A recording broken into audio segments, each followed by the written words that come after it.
For 4 days, 300 souls lived inside a bubble of music and connection. It was called the Jacob Collier Hideaway.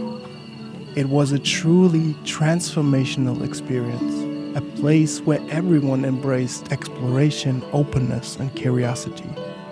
But what happens when you leave this bubble? When you're scattered back to your own corner of the world? For me, the experience was too meaningful to let it fade into a distant memory.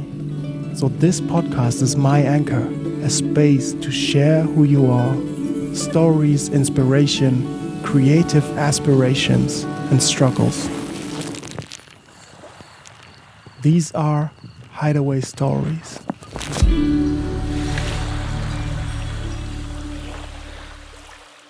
And to begin each episode, I asked every guest to bring a song, a sound, a jingle that is meaningful to them, that inspired them.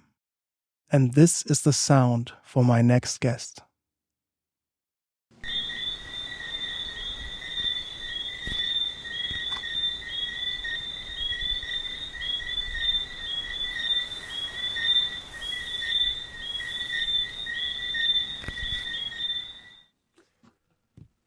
What is this, Alex? What are we listening to?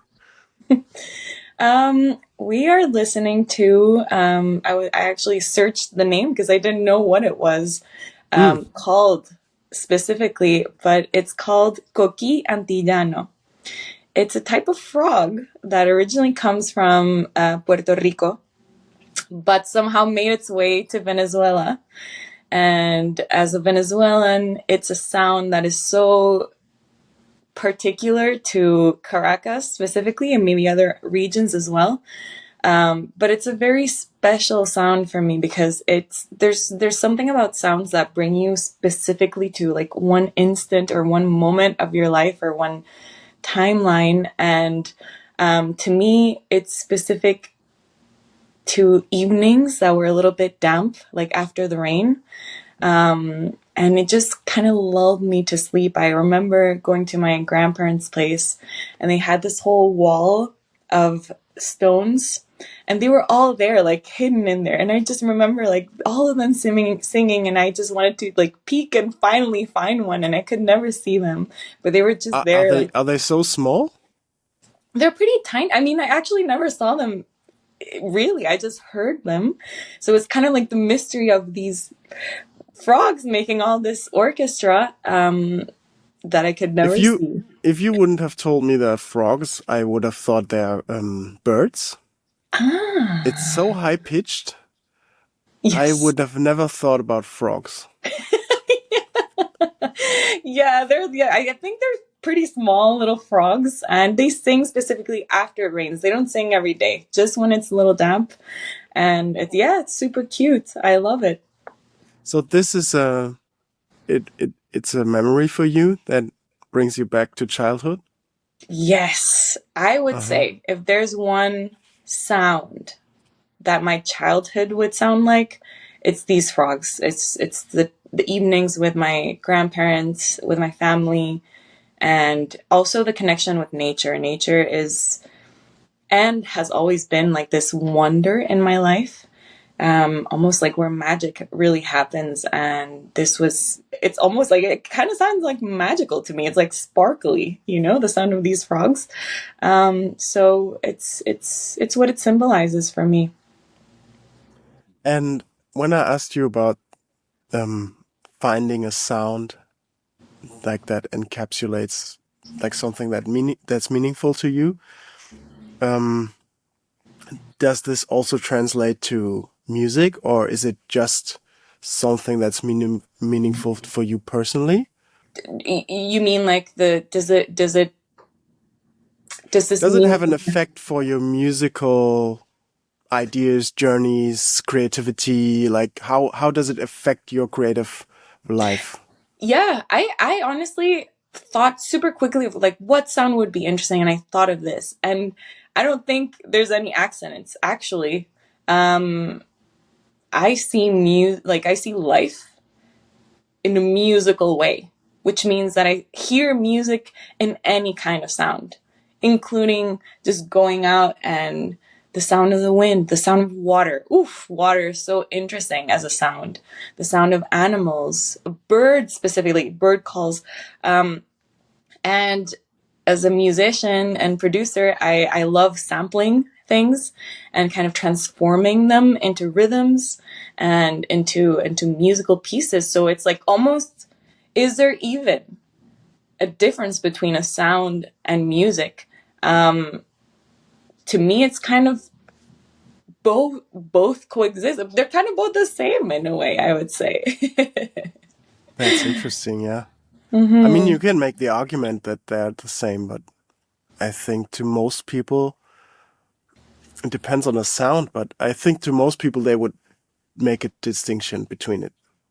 Yes. Yeah, Yes. because probably its music is the structured order of sounds. And usually sounds don't have a structure or an order, which doesn't mean that it's not music, but that's what comes to my mind. That's so interesting because it actually what you're saying reminds me a little bit of one of the workshops we had at the Hideaway with Gina Chick. And it was learning to hear and to identify the different types of bird songs and what they're actually saying. And it's really interesting that... Like when you say what they're saying, you mean translating it to human language?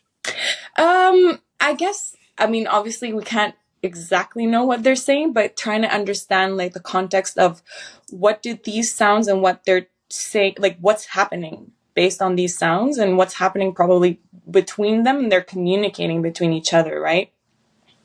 And it's super interesting because it's based on observations that can be made around like pretty much any bird anywhere in the world. There's like, I think 5 different types of calls or songs that even without knowing each specific bird, you can already identify or have an idea of what's happening and what they're saying.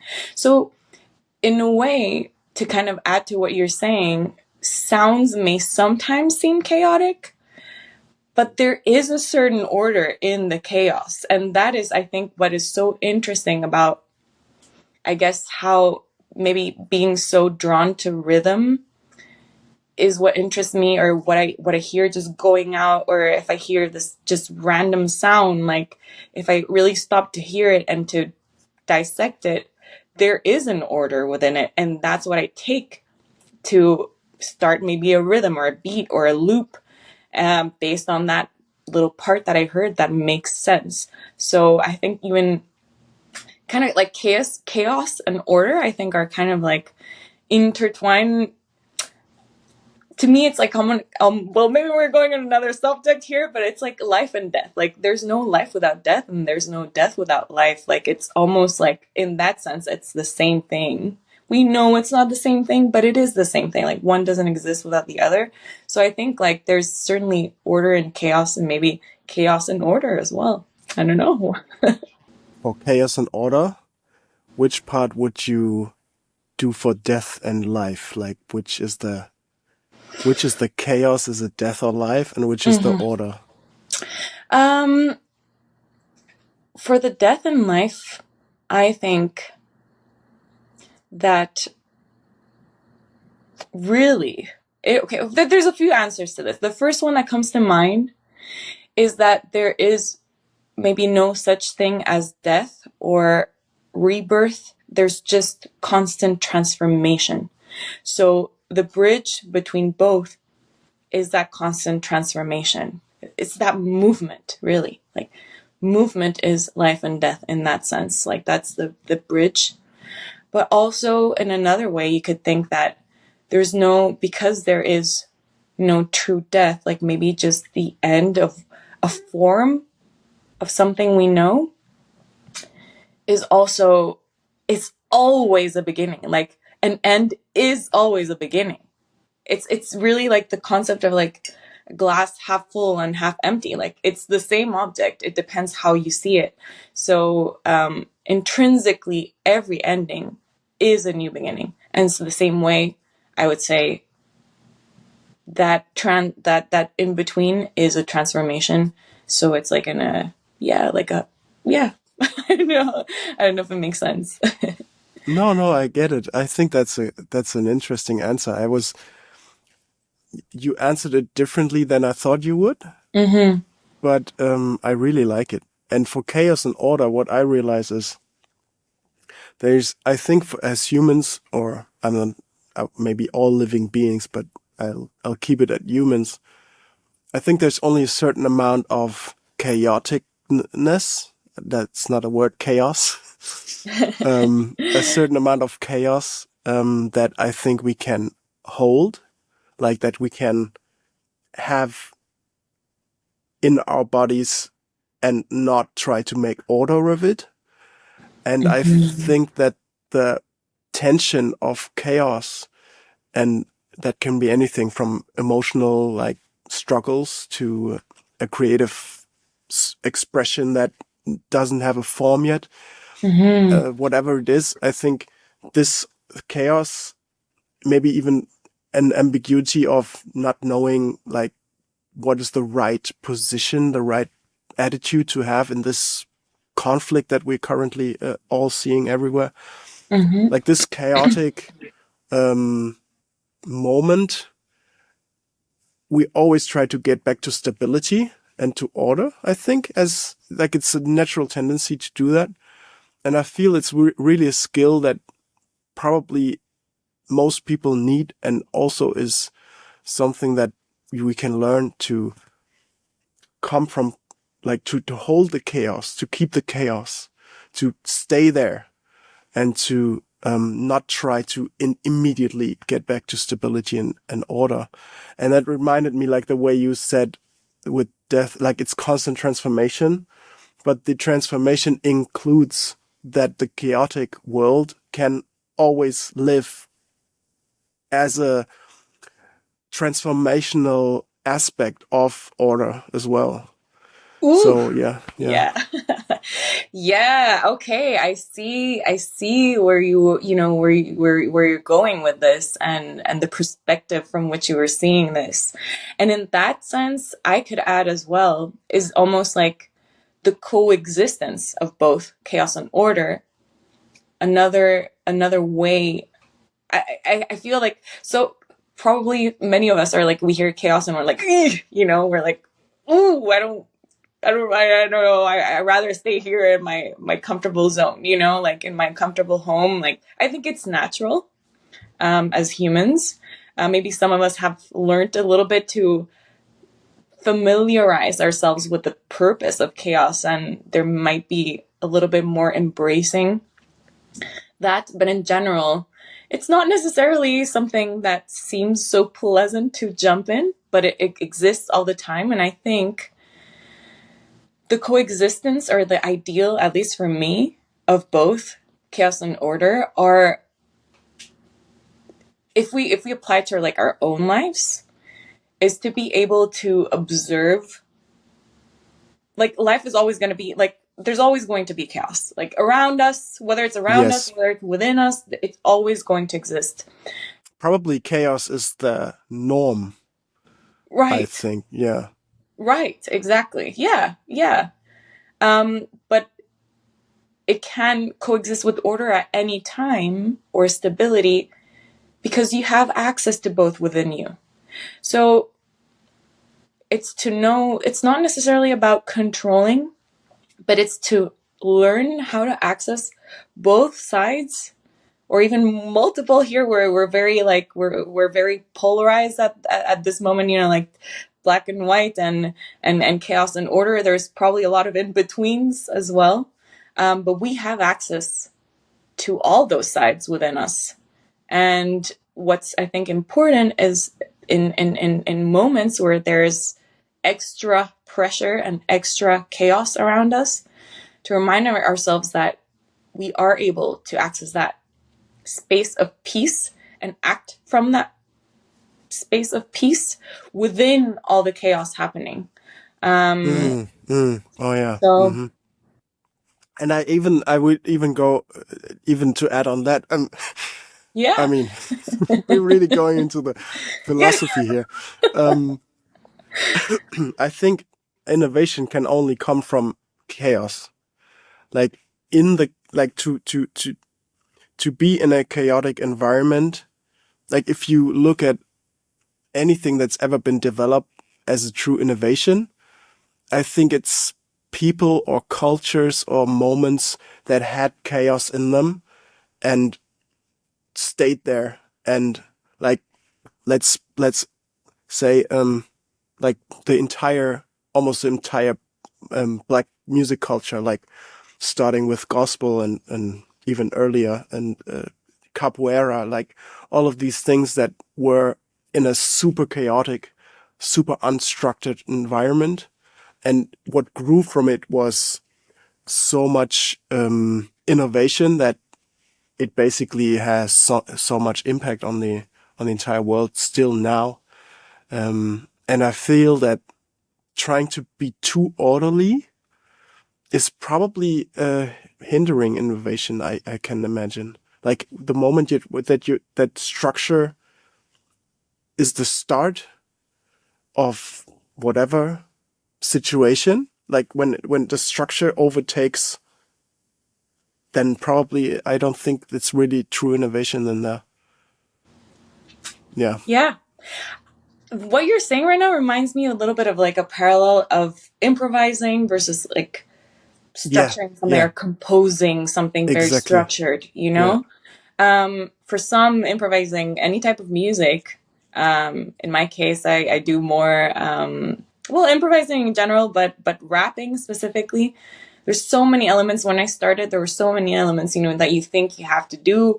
There's a rhythm you have to respect. There's a rhyme. There's a story you want to try to tell. In my case, also, like maybe there's like a language barrier on top of that. So like a lot of elements that if you think structurally, like I wouldn't even begin, you know? Um, and so throwing yourself into that chaos of not knowing what's going to happen can be super scary, but it's there where the magic happens.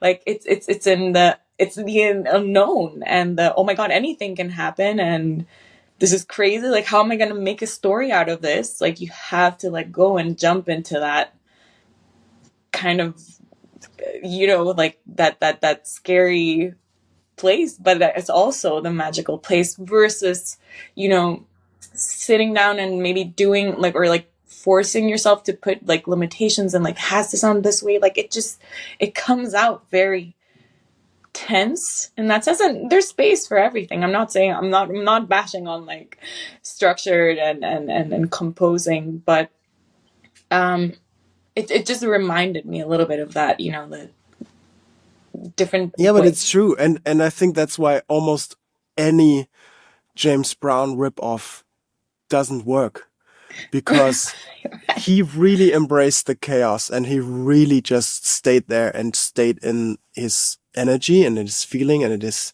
taste. And I think the people that try to be or that were inspired by him, I mean, I'm not even saying that it's a problem, but I'm saying that they try to replicate it. Probably it's they don't they don't keep the tension. And I think he did it like probably, I mean, of course, like like free jazzers or some jazz people, maybe they can hold tension much longer than other musicians. Mm-hmm. And I'm also not saying that's good or bad. I'm just saying that, I mean, there's so much innovation. Yeah. I'm sorry. This is such an interesting subject, and there is another layer that I want to add to that. Exactly what you're saying, like the chaos and innovation, is that in some way, the gift of chaos is to allow you, is to show you everything. Like to me, the way I imagine chaos is this huge, like whirlwind of stuff flying up in the air. It forces you to focus on like Oh yeah. what's like essential for me right now, you know? And it's kind of like this pressure, like you said, it's kind of like the pressure, you know, like that goes behind the forming of a diamond is what forces you to focus and find sometimes like solutions to problems that you're looking for, which is why, It's almost like it brings you back to yourself, right? yes, Yeah, yeah, exactly. yeah. Exactly. And that, I think it's like, it's beautiful when creations come out of that, because they're coming out of that space of there's so much going on. I need to connect to myself. Like, what comes out of that essence, so that's pretty cool. Yeah. So, thank you for sharing that frog sound.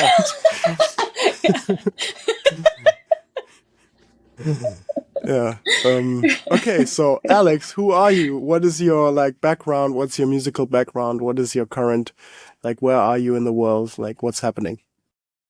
Wow. So many ways to answer that. The way I want to start with is saying maybe I'm a magical unicorn frog. I'm everything. Like there's a line from, I can't remember which of Dochi's songs. I think it's Boom Bap. And at one point she's like, it's everything, because she's talking about like the genre of that song. It's like, it's house, it's trap, it's the hip hop, it's this and that, it's everything. I'm everything. And that's how I like to present myself, because I'm limitless. And I'm not just saying me, everyone is. And I'm just really tapped into that. And I like to create in different kinds of art disciplines. Music is a very important aspect, because it's kind of like the tying line, or I've just grew up with that, and it's taken a lot of different shapes and forms through my life and my career. But I also, let's say in terms of music, at the Can you give examples? Like, yes, how yes, does it show? yeah. So right now in music, I'm a DJ. I've also produced electronically. I've also made interactive installations using fruits and vegetables and plants to make music. I've also been an educator in music, both in daycares, but also like young and adults, young people and adults. And then and then when it comes to other disciplines, I've done like visual art, performing arts, dance. If I can put it all in a nutshell, I have ideas, and I sit with that idea and I'm like, what is the best way to express this idea? Sometimes it's writing a poem, sometimes it's writing a song, sometimes it's doing a DJ set. So in that sense, it's, yeah, I'm a creative, I have ideas, and then I try to find an outlet to express them. And so when people, I'm almost, I'm coming back to this for sure, but when people think about you, like every musician, I think every person has some sort of image in the world. Something maybe they subconsciously do portray and they don't even want to, or something that they really craft to have this image represented in the world. So when people think of you, like, what do you want them to see? Like, what would be your Alex is like?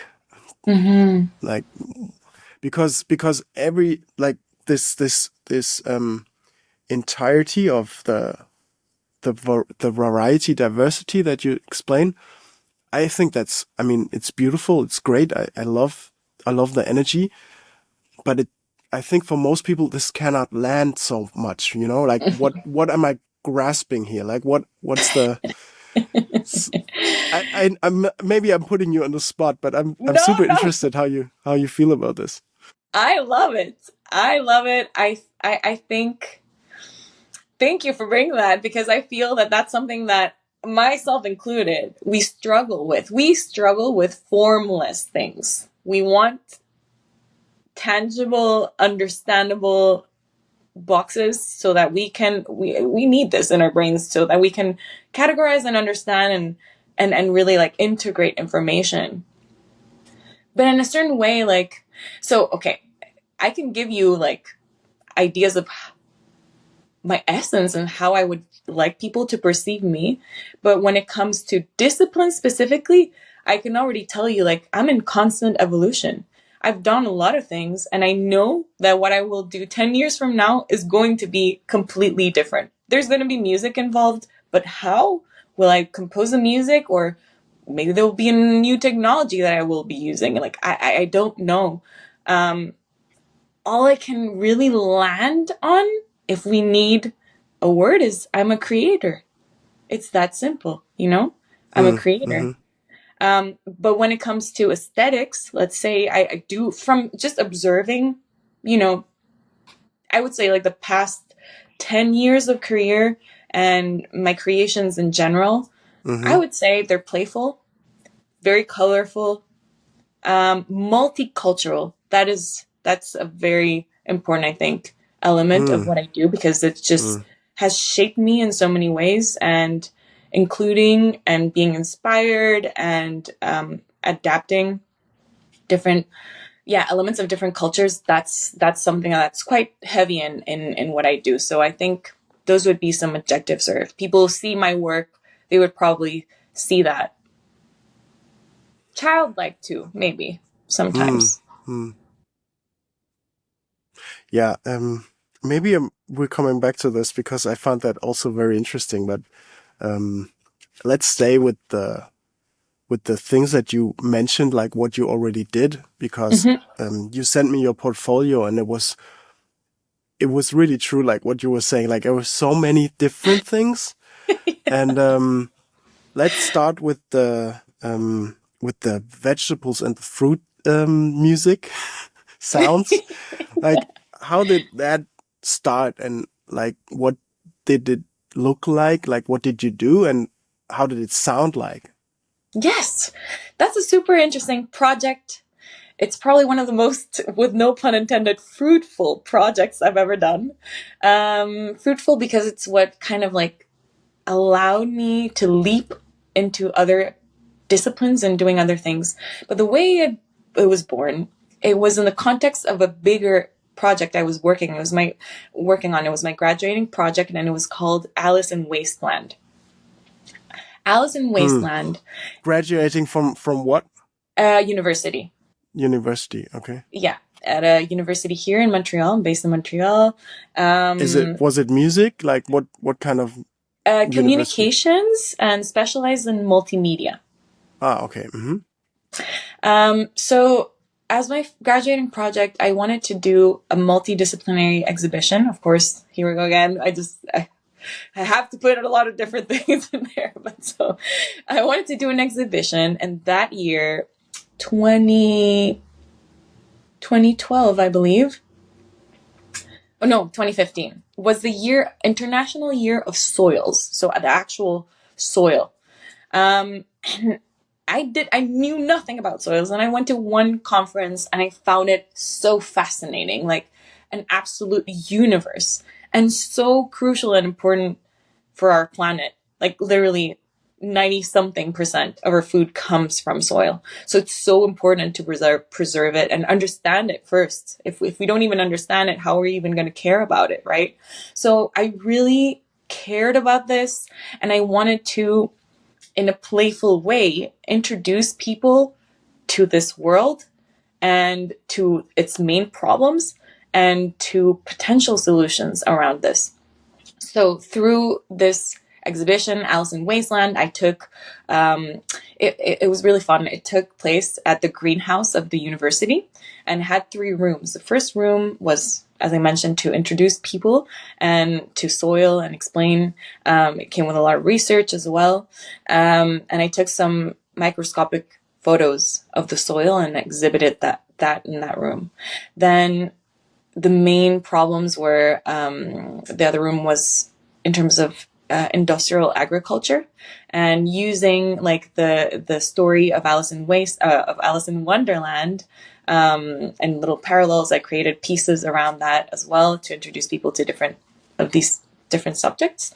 And then the third room was permaculture, and for that the piece was like a garden. So I'm just giving you all this context because I was working on this, and I wanted to introduce or like at the vernissage and to open this exhibition, I wanted to make music. And to me, it just made sense. Like, I have to make music with fruits and vegetables because it's very much like the highlight here, right? I just wanted to I wanted to disconnect from technology and just like make acoustic instruments with vegetables and fruits.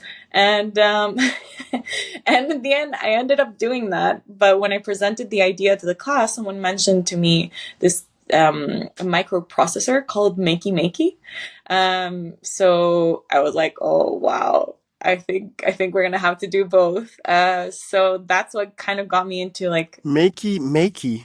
yeah, Makey Makey. What can that do? What does it do? So basically, it works. It's an electronic circuit. You connect it to the fruits and vegetables or anything organic or that conducts electricity. And the specific making technology, there's a lot of like different technologies that I see it here. Yeah, I'm googling it. Yeah, right. But please keep explaining. Yeah, like there's a lot of different technologies you can use nowadays to make music with like organic elements. There's different ways of using it. What's cool about making makeys is that it's a great educational tool. It's already programmed.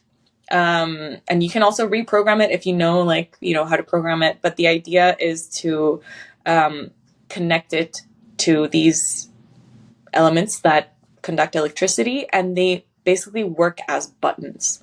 So it's almost like a MIDI. So it wasn't MIDI. Yeah? It's more like a sampler. Ah, okay. Exactly. So I made this big fruit vegetable sampler using Makey Makeys that are, you know, just basically like, okay, I was like, this is the letter. That's what it does. Like Makey Makey, you plug it into your computer and it replaces the keyboard. And then you assign songs or sounds to each letter of the keyboard. And when you touch them, you're touching like the letter of the keyboard, but it's making a sound. So yeah, we were 4 to play on this like interactive table and playing different sounds and sampled sounds with this, with the fruits and vegetables to open up this exhibition about soil. And eventually it's what got me into also creating workshops about interactive art and just like making it very, again, like fun and playful, and by using a lot of different disciplines. And it's what got me as well eventually into education and music education and and also like mediation and installation work. So yeah, lots of stuff. Okay. That's so interesting. Yeah. Yeah. Can people listen to this if they're interested? Yeah, well, there's a song that I composed to be played on this instrument called bioelectro sounds. So if anyone just searches bioelectro sounds, they're probably going to find or a video or the song on SoundCloud, and the videos on Vimeo. Okay, Yeah. cool. Yeah. Yeah. Okay, let's go to the DJ part. Ooh. And so what kind of music? I mean, I can, from what you were saying already, I can imagine what your answer will be, but what kind of music are you DJing? Like, what's your background in that? And what is that your job? Like, what is your, is creativity also the main income of your life? Like, how is that working? And relating to DJ maybe. Okay. So let's start with the styles and what I like to mix and my approach to DJing. Being an artist, like my approach to DJing has always been of expressing myself, which is why I feel maybe the way I approach it is maybe a little less conventional, or it's not just about like playing songs. Like I have to feel connected to a song. Or what I mean by this is that like in every DJ set that I make, there's an intention. There's something I want to communicate, whether it's an energy or like an ambience or environment I want to create, or it's an actual like message or almost like a story I want to tell through other people's music, but it's like a collage, you know. If we were to make like to do a comparison to another type of art form, like visual art, there's a collage. You take different elements, but then you make your own creation about it. So I'm very intentional about what I am, you know, sharing in that aspect as well. When it comes to like approaching DJing, there's a lot of research that comes behind, like mostly out of like interest. I find it so interesting to hear and to learn about like artists' journeys, but also learn about rhythms and genres and cultures. And that's what kind of like leads me onto like the next answer, which is what do I mix? My style is very versatile, very varied, but like my candy is music that fuses rhythms from all over the world, and specifically like folkloric and traditional rhythms from different places of the world that are mixed, or fused with or electronic genres, but also like hip hop is quite a big influence for me as well, and everything like all its derivative, like you know, trap, but also like future beats and elements like that. And then being Venezuelan, South American rhythms in general. I also lived in Brazil. So Brazil is like such a huge mecca of rhythms. So yeah, when it comes to the actual like traditional music as well, that's something that I love. And really, because it's such an important root of probably so many places in the world, like musically, probably every place in the world, it's the African roots. Everything that is Afro descendant really speaks to me. In Venezuela, you know, there's particular like roots and rhythms that can be traced, you know, to Afro descending music. But I just know, like when I hear something that comes like Afro-Peruvian, Afro-Colombian, Afro-Brazilian, like there is something in there that just really hits something deeper. So that's kind of So my... do you have maybe several, but do you have an example? Like what can that, like someone who does it well, like who combines these different ideas that you were talking about into something that really resonates with you? Like, do you have some song in mind that you can point to? songs Yes, specifically? songs or artists or like something that where they can feel like, oh, this is what she means. Like when combining this Mm. Afro or Yes, I have so many. so many. Okay. Okay, well, starting in like South America. Well, it kind of what's interesting is that it comes when you start digging a little bit into this world, or like, you know, an artist that you like, you start seeing that there's collectives, there's group of artists that like constantly like work together and like create movements really, um in the kind of like down tempo movement, like slow house. There's a lot of like artists that, or like almost there's a genre called folktronica. You can find like artists like Chanchavia Circuito, El Búho, such a pioneer. Dengue, dengue, dengue. Oh my god, these guys, I love them. They're from Peru. Noa Mm-hmm. Lima, as well, from Peru. Yeah, like these guys, like Barrio Lindo, they just combine like so many times, like whether it's depending on the region, like music from the Andes, but also like dengue dengue dengue, I think like Afro-Peruvian rhythms and traditional rhythms, but then like mixed with electronic sounds. Like they're so amazing. So when I hear this, it's like crazy. When we go to more like Brazil, I can I'm talk about... even sorry. Do you Yeah. maybe even have a playlist of this that you can share, like in a? I don't have a specific playlist of this because I feel like it transpires in everything I do. Probably every set I do has some of this. Ah, Maybe okay. there's a... So they can Yeah. people can listen to your DJ sets and then they will find it. Yeah, Okay, okay, they will okay. definitely That's great. always find some of this.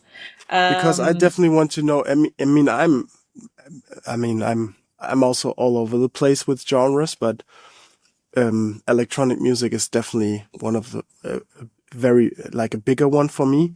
mhm, And I mhm. never heard of folktronica, so I'm so interested in like going into it now. Yeah, Yeah. yeah, yeah. Well, if you wanna dig in, probably the most the one I would say that I have out there, there's a couple. See, but that's the thing. Like in every mixtape, there is some of that, but maybe the most closest to that is the one that I made for EA Wave, this East African wave collective in Kenya, and it's quite a like a percussive, yeah, quite like a percussive experimental, but also like traditional sounds and blips and things. I would start with that one maybe. And is it on your SoundCloud? Yeah, I reposted it on my SoundCloud. If not, you can just look up EA Wave Culture Alex. You're gonna find it on SoundCloud. EA Wave. Mm-hmm. Okay. Yeah, it's fun. Yeah, I will definitely do that. And that was in Kenya? No, it wasn't. I was supposed to go. I was meant to go. This was in 2020. It was canceled. You know, we all know why. Okay. But I was in touch with them, and in the end, made this guest mix for them. So that was really Yeah, fun. it's Yeah. interesting. Okay. Yeah.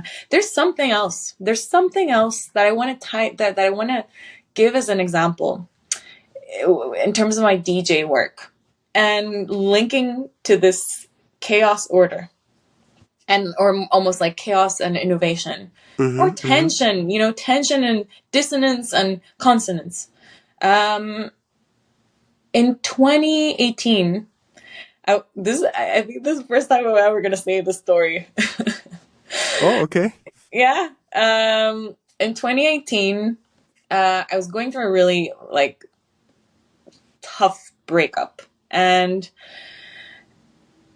I didn't know, like, I was feeling super like low and melancholic and like heavy, and I don't know. I didn't really know how to express what I was feeling, and I knew that I wanted to make something out of this to help me like get out of this or express what I was feeling. But it kind of like felt out of character because what I meant, I really did mean that usually like my what I create is more playful or comes from it's also deep. Like I do create all kinds of things, right? And darker things too, but it felt like I knew when it had to be in a specific context. So for Halloween that year, I thought I just want to give myself the present of making a DJ set of experimental music that I can never play in a bar, that I can never play in a club, that exactly translates what I'm feeling. This melancholy and like heaviness. And so I was like, I'm going to call it the Ghost Town mixtape. And that first edition, because I say edition because I just meant to do it once. But that first edition was called A Soul's Lament. And so it was very like kind of like, ooh, like ghosty sounds and like sad and like heavy sad, but I loved doing it so much. And it was, like also kind of more easily accepted because it's in that context of like Halloween and gloominess. And it's like this time where you could just really let all the beasts out. I had so much fun. Like the next year I did it again, but that time it was like dark matter. And so it was very like thick sounds and like trap, but like distorted, like experimental things. And it just became this project that I try every Halloween to do and transform. And I think it's like such a beautiful example of, changing and using like that almost overwhelming like things happening in your life, whether it's emotionally like the emotional chaos or like things around you, and making something out of it, that to this point or to this day is like one of my favorite projects, and that actually feeds me with so much joy now. And will you do it this Halloween? I think so. We'll see if I'm trying to make the time to make it, because it's usually been like I usually do like mixtapes or like DJ sets, like recorded DJ sets. They take time. So in other years I've done like a playlist and a theme. But yeah, I'm thinking of doing it. I'm thinking of doing it this year, and it's going to be a little bit of a different theme. So You hopefully. already have it? I think so, yeah. Literally this morning. It's just because I also discovered recently like these artists that kind of all fit into this vibe, and I'm like, wow, this is so cool. But it's called, I think the theme, do you want to know the theme? Of course. I think the theme is going to be kind of like something with toys and like toys coming out to play. Oh, wow. Oh, Yeah. that's so interesting. Yeah. Wow. Toys coming out to play. Yeah. Yeah, I can see that for a Halloween theme, yeah. Yep. Mm-hmm. I So think yeah. there is maybe I can give you some suggestions for songs as well, because there are already coming some to mind, but yeah. Yes. Yeah. Yes, please do. Always welcome. So Yeah. okay. How is DJing part of your? I mean, I'm asking all the interviewees, Mm-hmm. like, what is your main source of income? Because I feel it's always interesting to hear the different worlds that all the creatives live in. Like, some Mm-hmm. really pursue it, like creativity, that's my life. I Yeah. try to do it. Others have a day job and they do it as a hobby. So where are you in this world?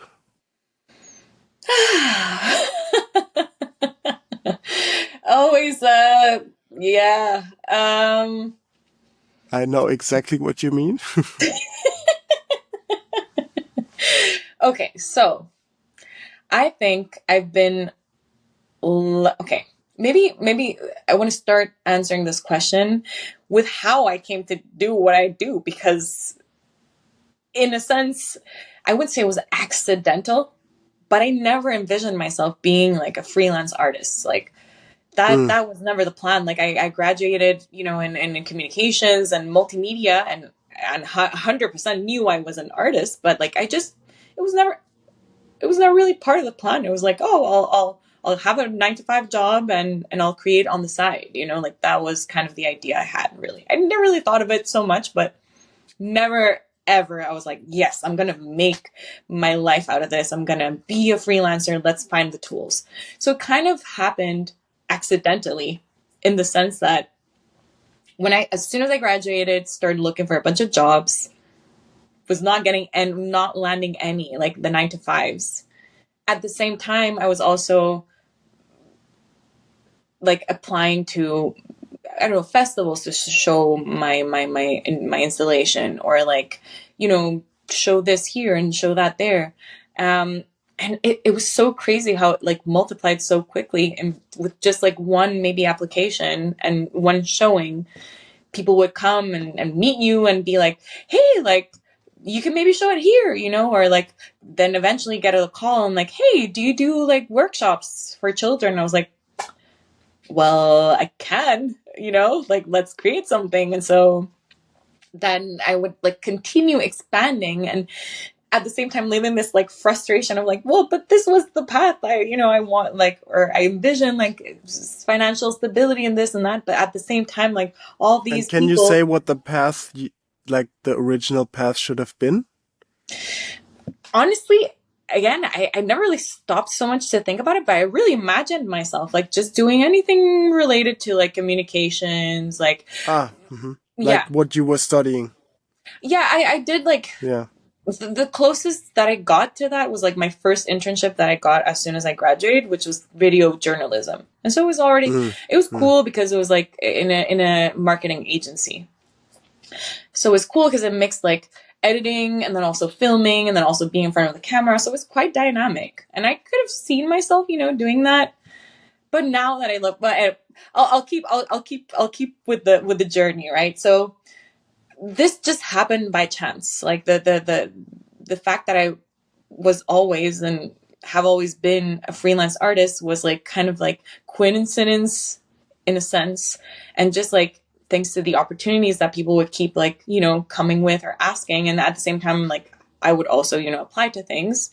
It just became like, oh, I guess I can make a living out of this, or I guess I could make money doing this, so that lasted for a few years. I would say like 7-8 years. Within that space, sometimes I would have the financial need of like going to a job, I don't know, like a day job, right? Like somehow like related to, like also worked as a graphic designer for a cooking school for like a year.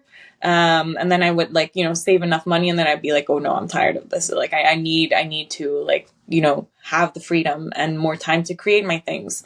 So it's a constant push and pull. Like within that time, I've had like periods where I'm like, yeah, I'm in a financial crunch and I need to like go work at a restaurant, and then I'm okay again. And then I leave. So it's been that like push and pull. But at this, maybe like 2 years ago, a year and a half ago, I was like, okay, we're just going to do a little like evaluation. How am I in the situation? What brought me here? And like, let's take the reins. Like, what do I actually want for myself? Do I now want to be like a freelancer? Do I want a 9 to 5? Do I, just a lot of questioning around that, because financially it's been hard. Like it's hard. Like some things, it's not even so much that it's poorly paid. Like it's actually well paid, but it's the consistency, and also feeling like, even like I could DJ more, if I wanted to, I could mix at a bar like every weekend, but that's not what makes me happy. And it actually like, it's like a combination of like what remains and stays authentic to me, and that also what's healthy in my lifestyle, and in combination to like, how do you say, like a stable income. So what I have concluded is that I do want to remain an artist, a freelance artist. But I need a team. I need, there's things that like I've done, I've self-made, like again, didn't really intend to. I learned so much with like hits on the head and like, what is a contract? What is this? Like, oh my God, what is that? And so, I managed to like kind of float, but now it's like, no, now I know how this works. Now I know I don't want to do this. I don't want to do accounting. I don't want to do bookkeeping. Like I need help in this area. I need help in this area. Like I need a booker maybe, or like an agency, like, and so I can really focus on the actual craft and doing what I like doing.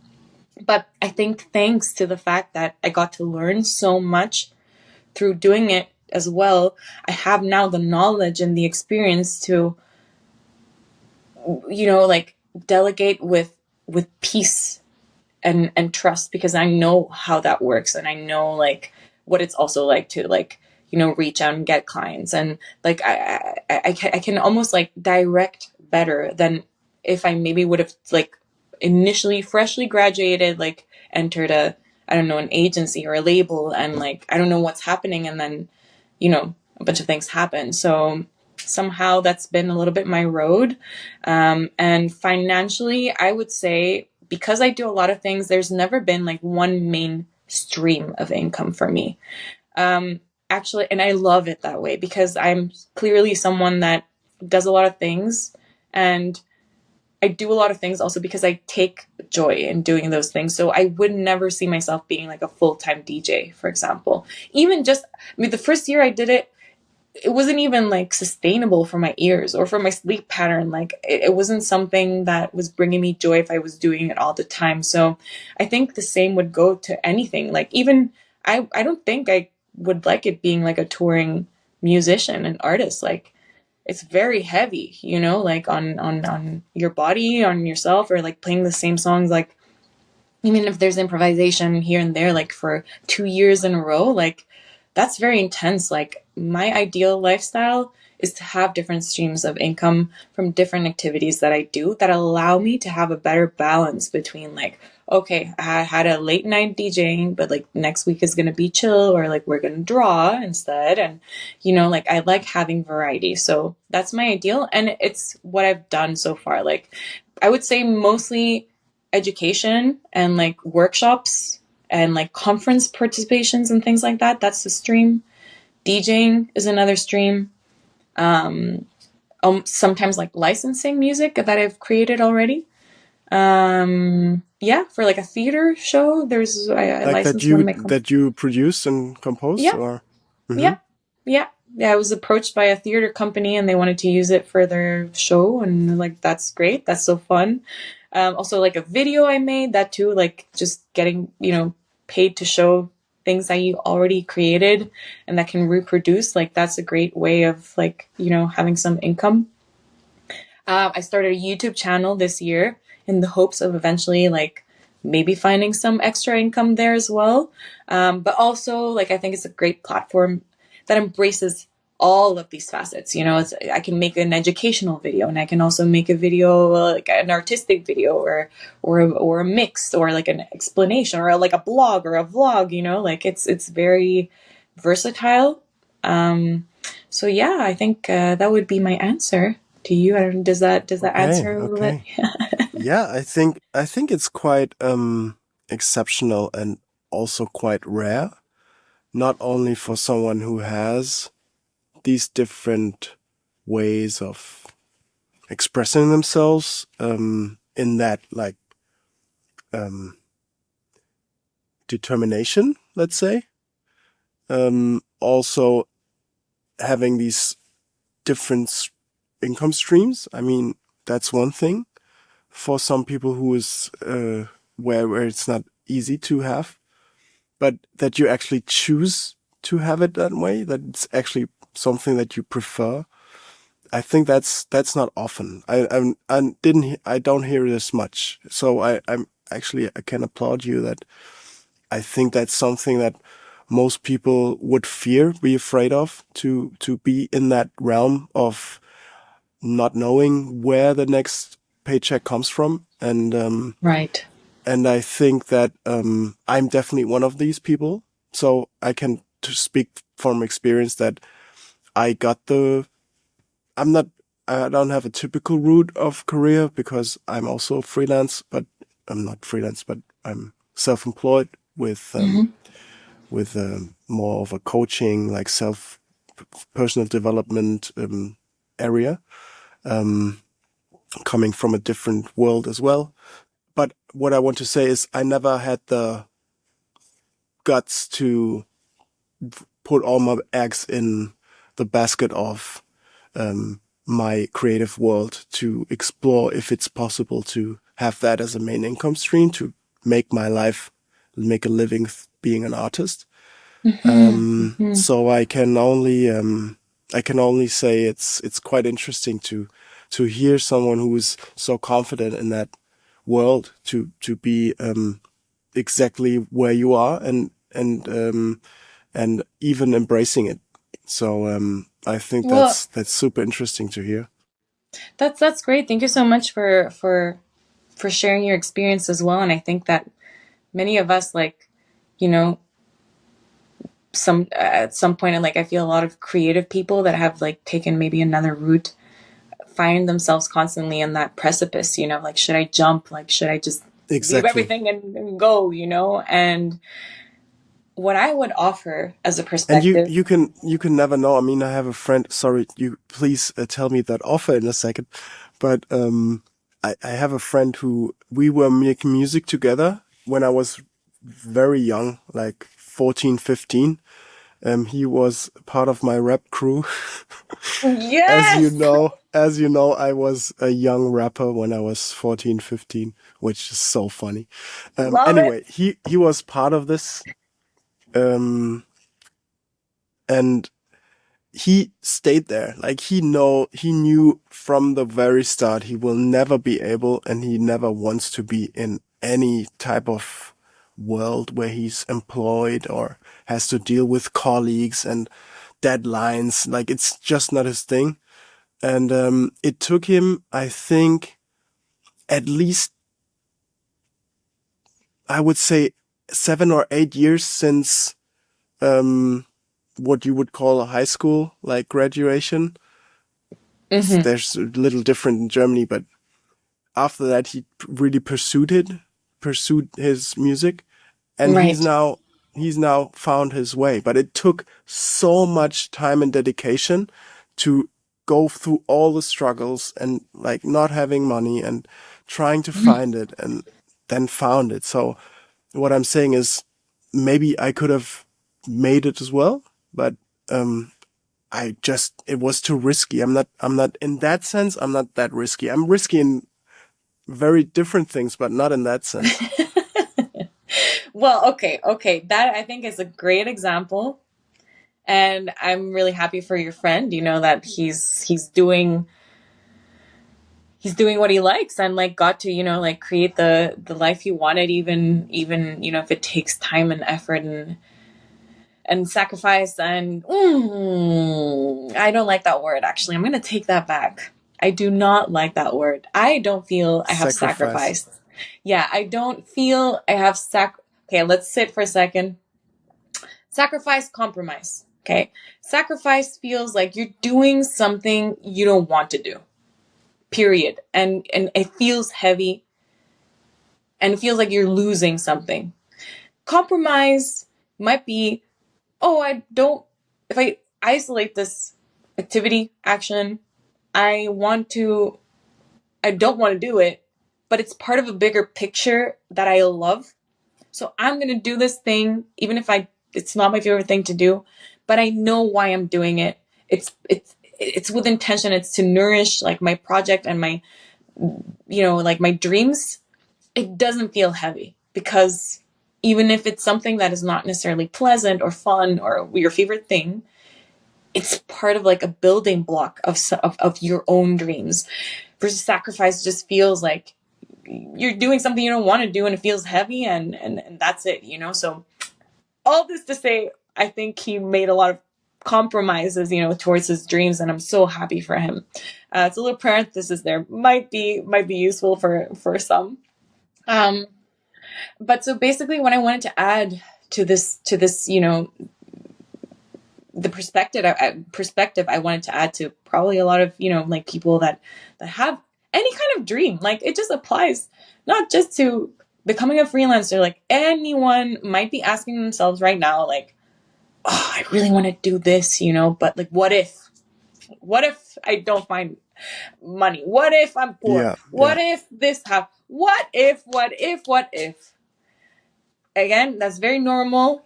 We're human. Like our minds are there to like try to protect us. Like it just go on alarm mode. Like when we like come to this unknown territory, we're thinking of all the possible things that can go wrong.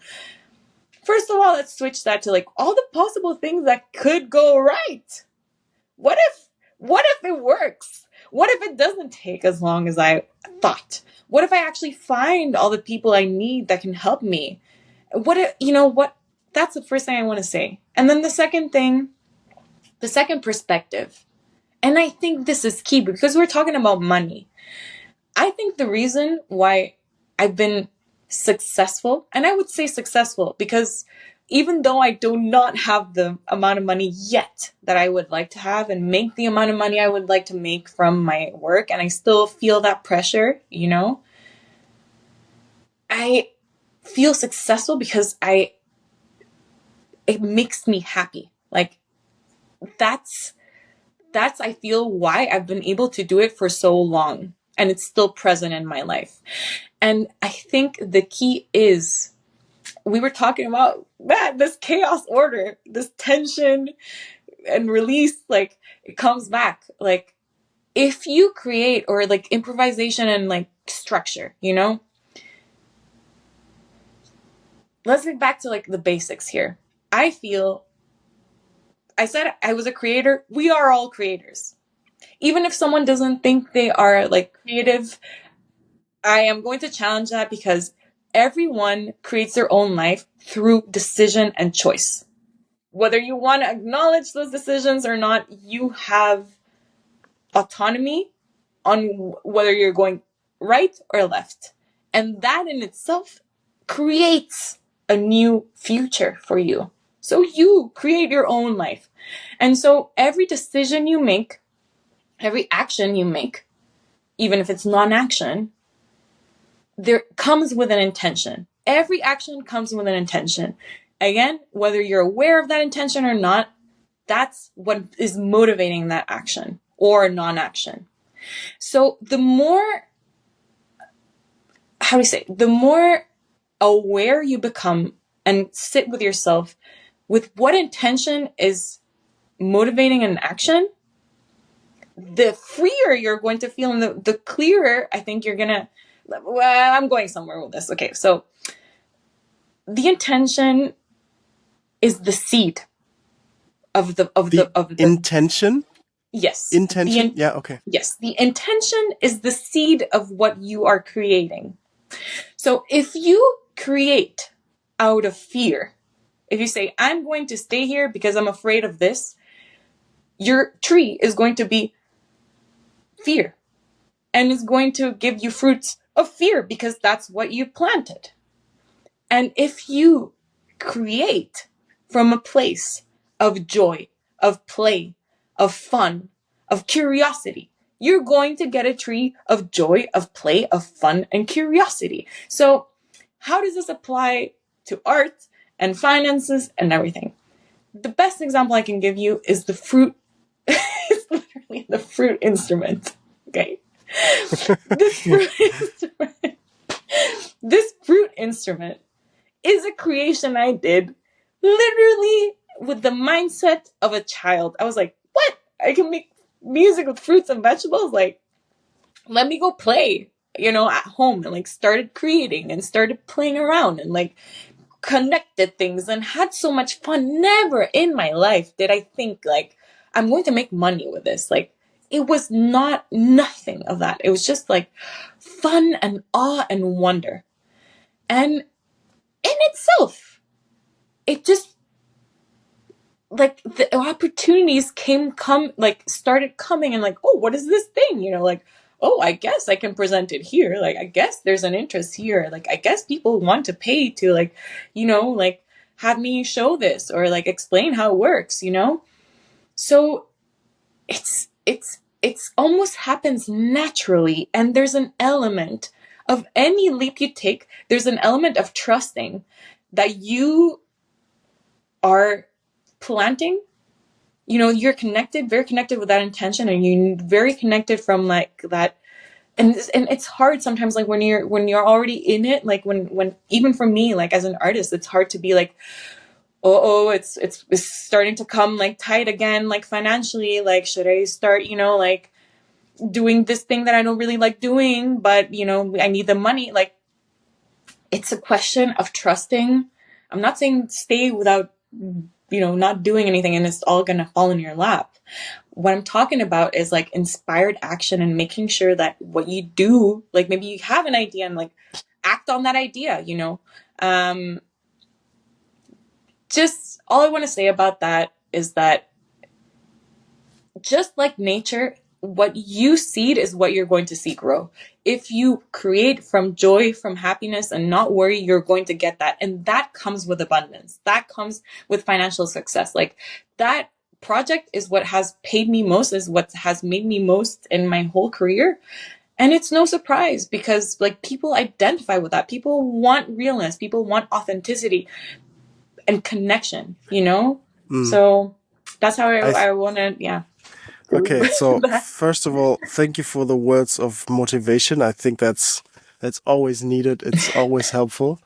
There's two things I want to say. The first thing is then, like especially with the seed and the growing, I think I had to think of a song, and it's called "Good Thoughts, Bad Thoughts" by the Funkadelics.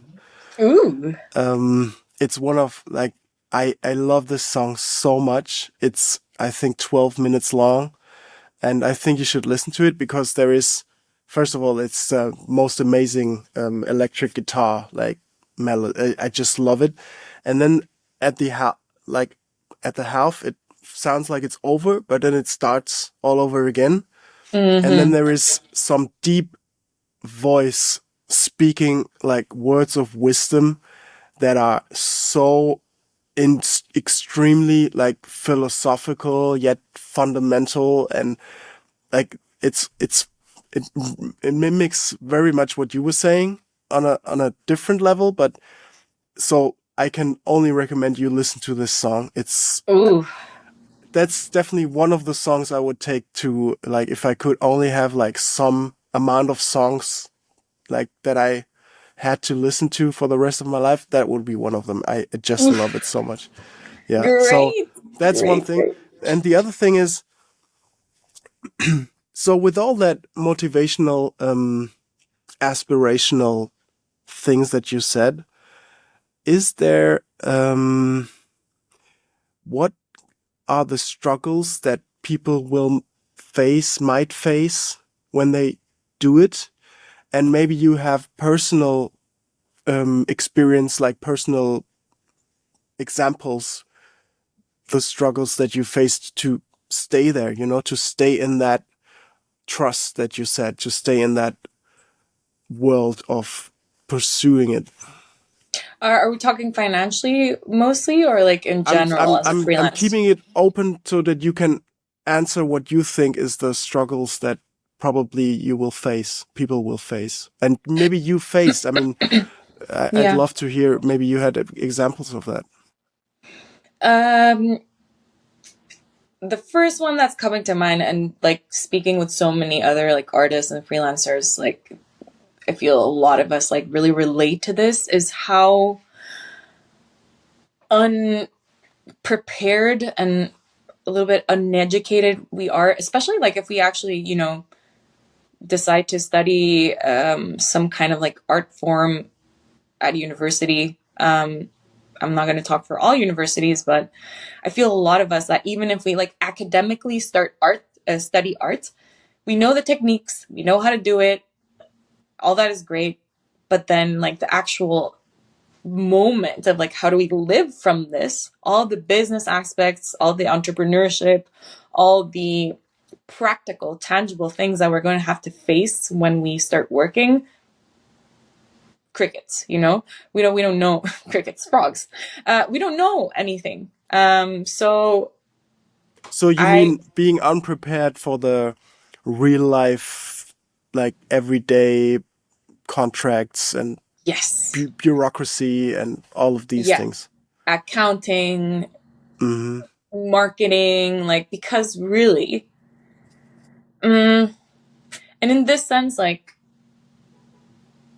this is another maybe a topic I'm just gonna scratch on it, but artists can be compared to businesses and enterprises, in the sense that like there's some kind of things in parallel that you need to do as an artist, or you need to know eventually, right? Like contracts, accounting, this and that. Like how to manage yourself, how to, depending on what you want to do. Like there's so many different aspects and ways of going, but there's just some practical things that would be good to know.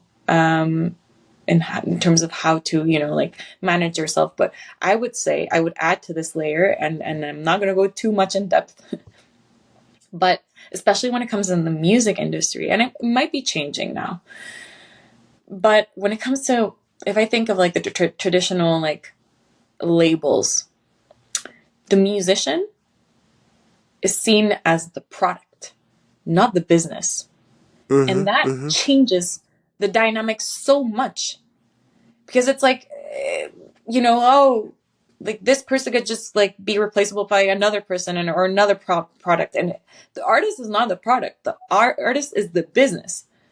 So you as an artist, I feel, have like, it's very like, would be very useful to have the skills and knowledge than the same skills and knowledge than like an entrepreneur has, because you want to, like grow in whichever way. I'm not talking economically necessarily, but just like move and know and understand how like the world moves and knows, and how you get yourself in there, and which team, like you decide you want around you, as opposed to like being imposed the team, like a bunch of different ways. Like, how do you create your own team?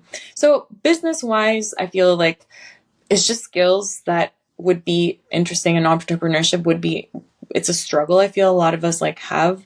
That would be cool, to like learn as soon as you can. Then yes. So would you even say that you recommend having entrepreneurship or some sort of business background as a study instead of musical, like college or something like that? Like, what would you say? I wouldn't say one instead of the other. I would definitely say both, a mixture of both. First and foremost, the craft is important. But in terms of like surrounding, just understanding how it works, like it's so important.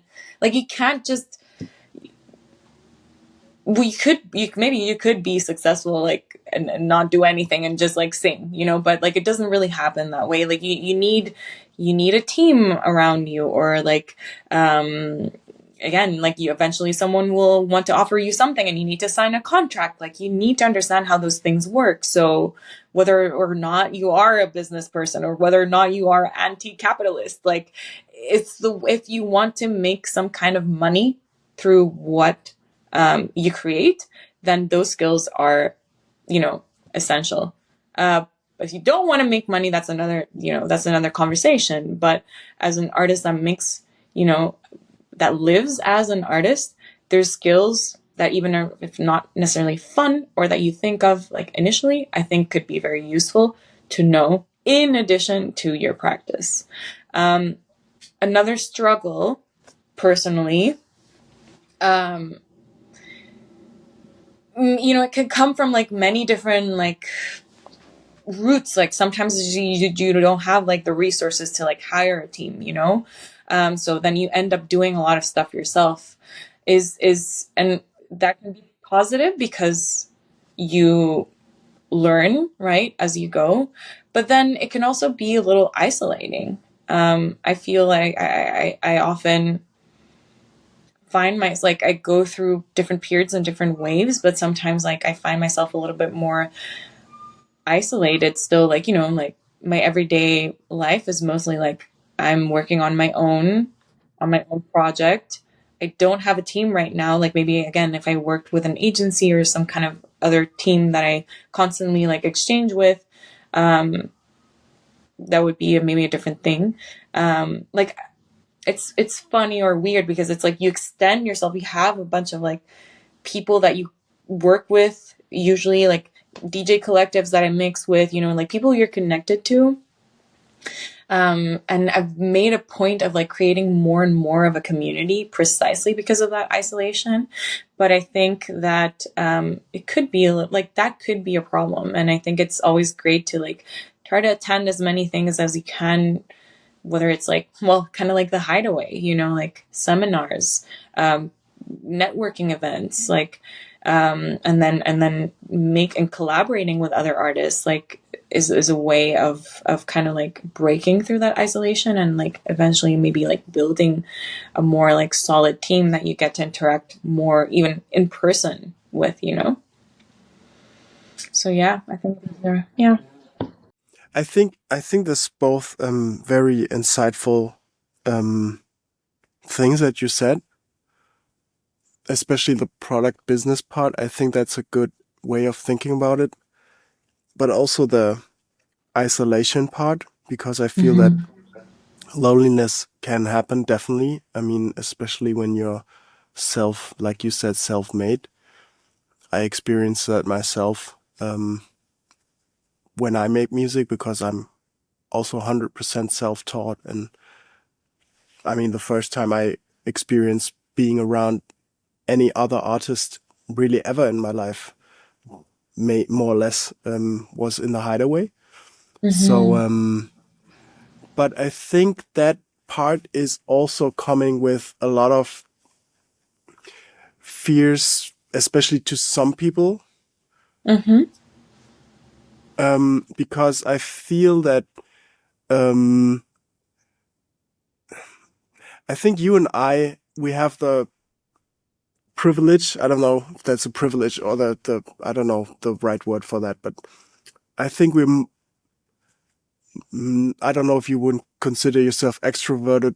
I don't think these categories are that important, but I think we have a time that is quite, it's probably not hard for both of us to connect with other people, like to be interested, to come out of a shell, to ask questions, to have this world that is quite accessible, maybe.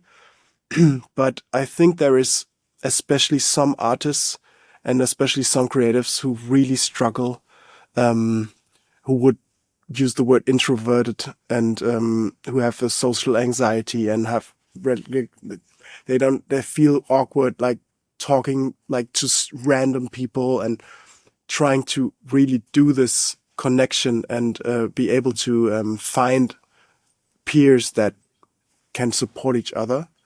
So I'm thinking about them with the advice of being isolated and lonely, because I Yeah. feel that for some it's probably harder to achieve that, Yeah. to Yeah. go out and achieve that.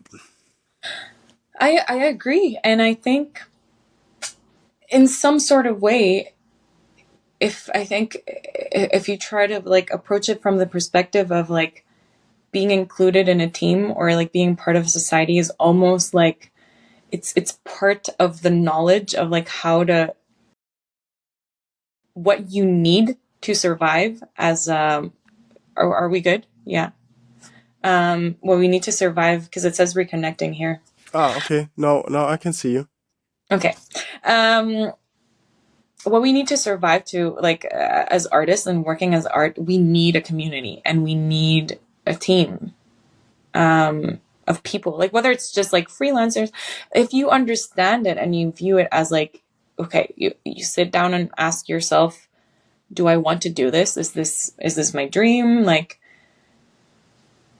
you have to include that in the tool set. And this doesn't mean that you have to go out and like sell yourself, but it's more like it's to kind of take a look within yourself and getting to know yourself well and being like, well, this is something I like, this is something I don't like doing, and so delegate that. So easy, if you don't really like see yourself as a someone that wants to talk to all these people, but you need that in order to like get to the next level, then the first thing would be maybe to surround yourself by someone that does enjoy that and that can maybe represent you.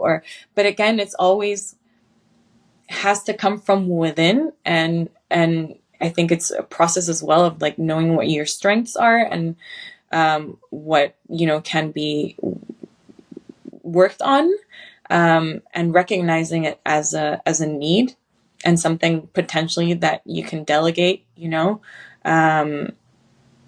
can maybe be like a starting point for someone to whom it doesn't come that naturally, but the knowledge is key. That's what I'm trying Yeah, to say. I The think knowledge is key. that's a good way of seeing it. Yeah. Yeah. I feel that we have already covered a lot of topics, and Yeah. I'm thinking like what's been missing? Like what is something that you would like to talk about that we didn't, or something that you want to add, or that is important to you? I don't know. Maybe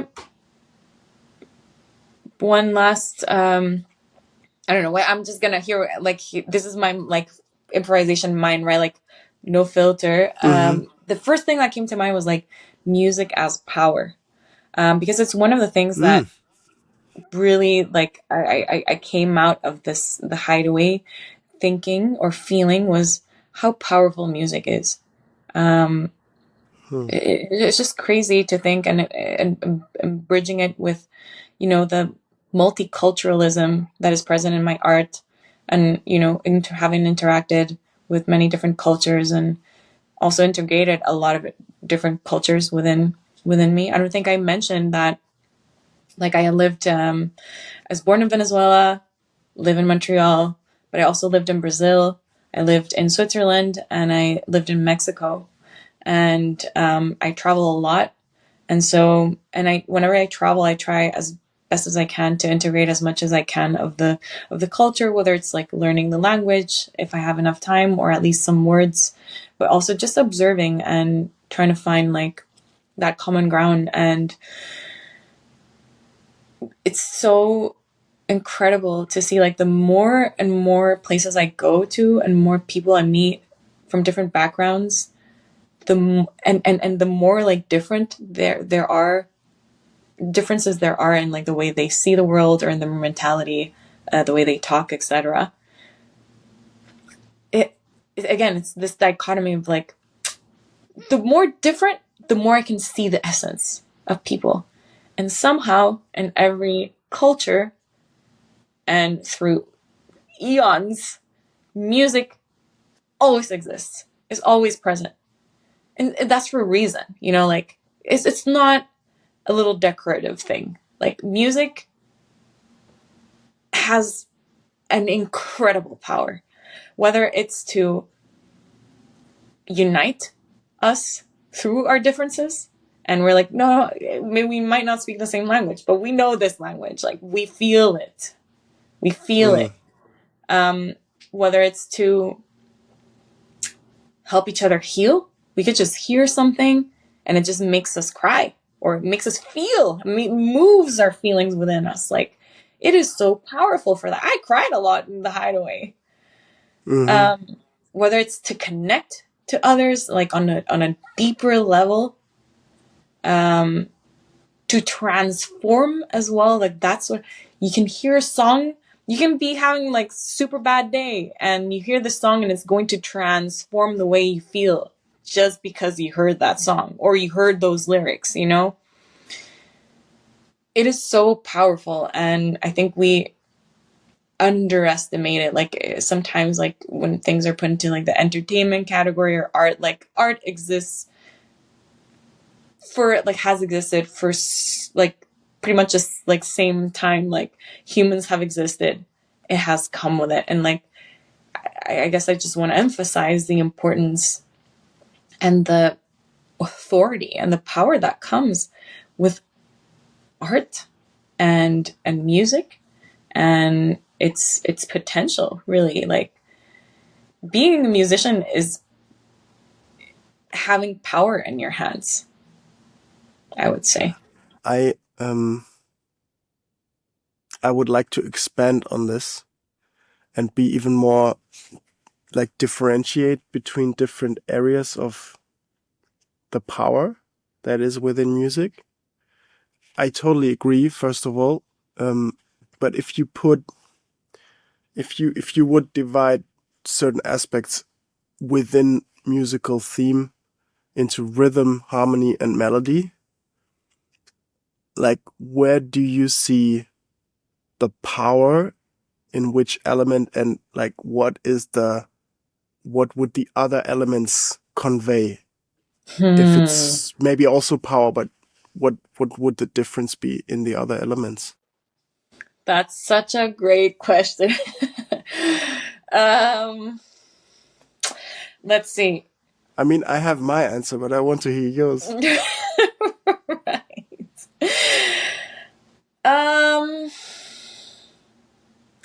Okay. Maybe the way I want to answer this is like with a little story. Like, I used to play the flute for a long time and I still love that instrument. I don't play it much or pretty much at all anymore. And there was a frustration that came with it after a few years of playing it. And is that it didn't feel as raw as I wanted it to. Like, whether it came to like wanting to move with like this song that I was really feeling, like, this is just not a very human position, like, no respect to all flautists, like, I love the flute, but it didn't feel, it didn't feel raw enough and connected enough to my body. And that's when I thought, like, I've always been in love with rhythm nerd.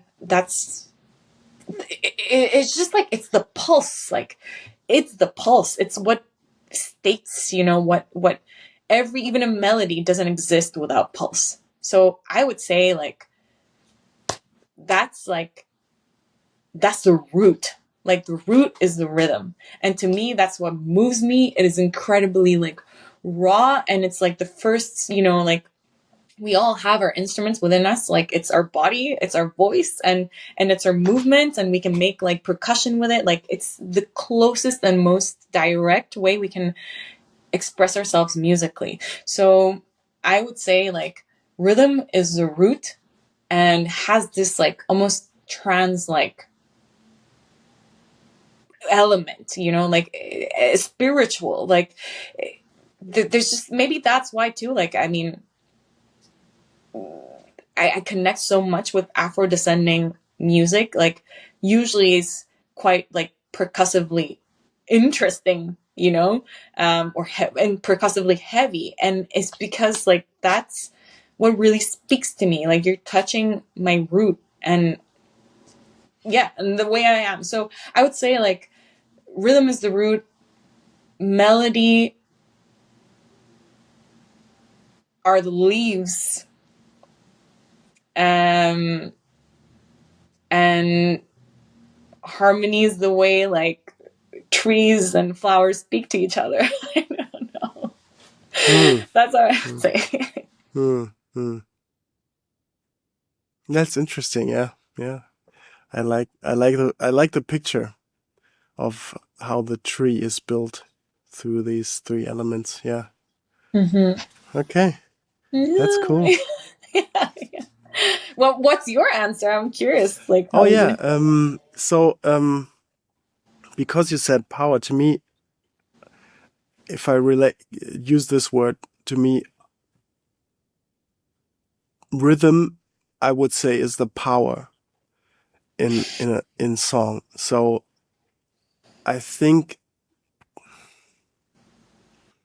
of course, there's exceptions. I'm thinking of songs where it doesn't apply, but I think usually it applies. Like, the way the drums sound, the way the roughness, the rawness of the drum is, how distorted it is, how quiet it is.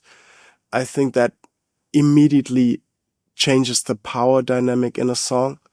Like, there is some songs where it starts. For example, I have an example where I feel it doesn't work. Sorry, I don't want to pick apart an artist, but there is a song by Beyonce. It's called Halo. It's quite famous, I think. Yeah, I know it. Yeah. I never understood why she uses that snare. The song is, in my opinion, quite low, like low energy. Like, the power is somewhere else. I mean, for Beyonce, it's almost always in her expression and in her voice, like, the power. Sometimes, of course, it mixes with the instrumental, but I didn't like it's such a huge, angry snare that comes into this quite fragile song. So to me, there is a complete power struggle in that song. But then there is other songs where it is quiet, and then suddenly there comes this bass with, like, hardcore drums, and you feel like, oh, that works. Like, this almost R&B style, like, laid back vibe suddenly became something that you have to bob your head to, and, like, really has a power dynamic. So I feel that rhythm can very much do that, change the power in a song. I feel a harmony, probably I would relate most to emotion. I think Interesting. Emotional aspect of a song is probably conveyed usually through harmony. And Yeah. And melody is, I think, the closest to communication to language. Mm-hmm. I Oh, think that's, lovely. yeah, Lovely. I love that. I love that description. Very, very, very, very whole.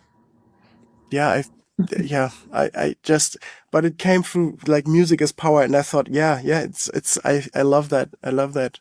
Hmm. It's so true. However, I would say they all, in terms of power,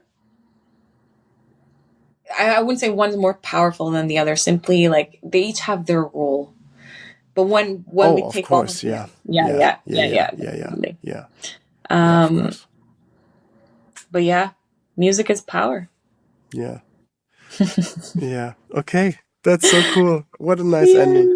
Yeah, yeah. Um, okay, Alex, where can people find you? Like, if they want to know more, if they want to connect with you. I think the best way right now is through my Instagram. So it's Culturalex with two X's. And yeah, CULTURALEXX, Oh, it's Culturalex. culture without the E? Yeah, culture without the E. Yeah, Okay. yeah. Okay. And Okay. that's the best way. And then through there, there's different branches. Um, and sorry, there's different links, or they could always reach out and send a DM.